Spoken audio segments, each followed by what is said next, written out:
this is Brooke Ashford with my creative writing proctored final. This is my first time with a webcam, so I apologize for my amateur shots here. I'm going to start with a poem that I wrote for the poetry project. It's called Scrabble Game, and it's about my family and the things that we do on the holidays. The clickety-clack of wooden tiles against the plastic. I slide my letters into an empty square slot. Double word, triple letter. Sweat droplets pour from Grandma's face. She focuses on the next play. Everyone glares like tigers after the fresh carcass of a deer. Challenges, cheating, cheap plays to win the game. Purring of the coffee pot working overtime. Late night, fighting fatigue, no one will give in. We will play to win. And then the next one is also a poem that goes along with the kind of holiday theme that we have at my house, and it is called After Dinner. Stretching bodies line the rooms, lifeless corpses, stuffed, filled cadavers.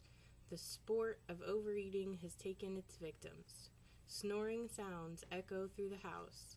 My nose is accosted by gas-filled bellies erupting all around. Football sounds faintly pour out of the TV. Moan, groan, oh my belly.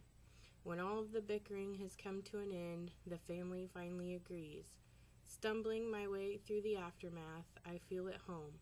This is family. This is Christmas. Who wants pie?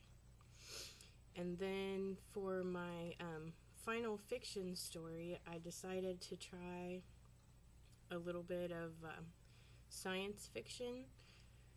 It was my first attempt at a science fiction character, and I was really happy with how it turned out, so I will go ahead and read that.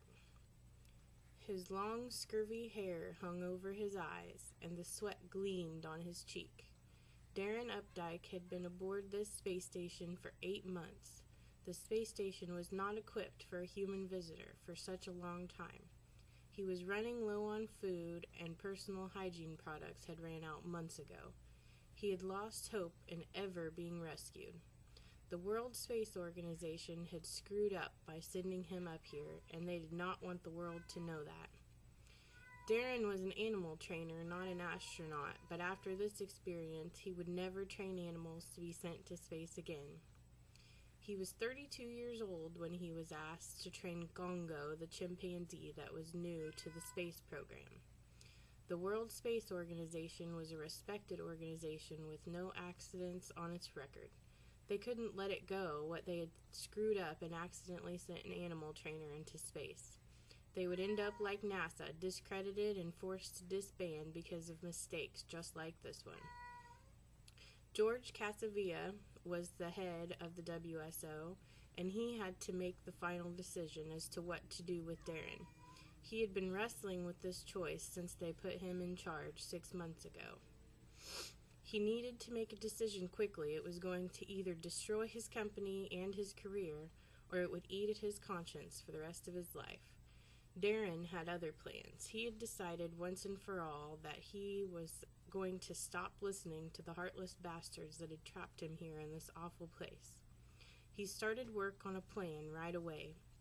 Darren worked day and night for 3 days trying to put together some sort of phoning apparatus, and he succeeded. He picked up the mouthpiece and adjusted the antenna. A small prayer made its way across his lips as he turned on the radio.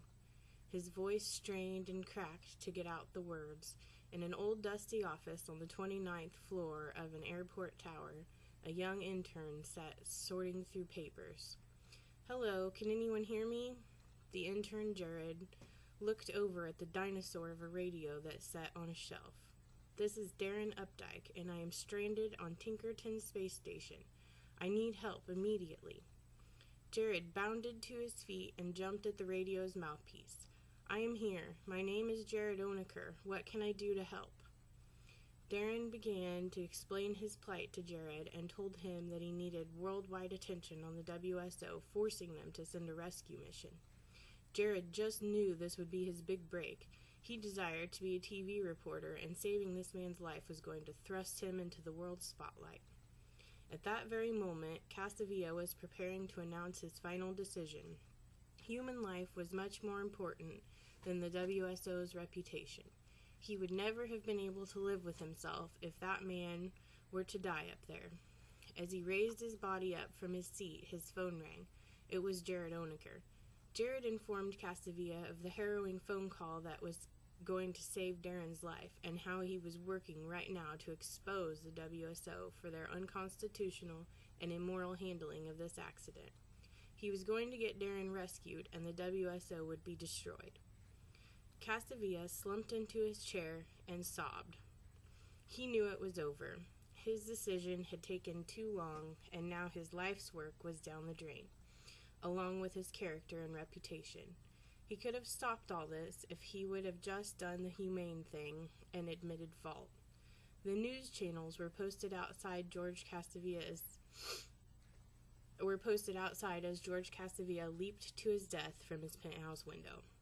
Darren was unaware of the scandal unfolding on Earth. He couldn't think of anything other than his rescue. He was going home, finally. He had no idea what would be waiting for him upon his arrival. And that would be my final fiction story. And I really enjoyed this class and all the different writing experiences that we got to have. And I hope you guys liked my writing. Thanks.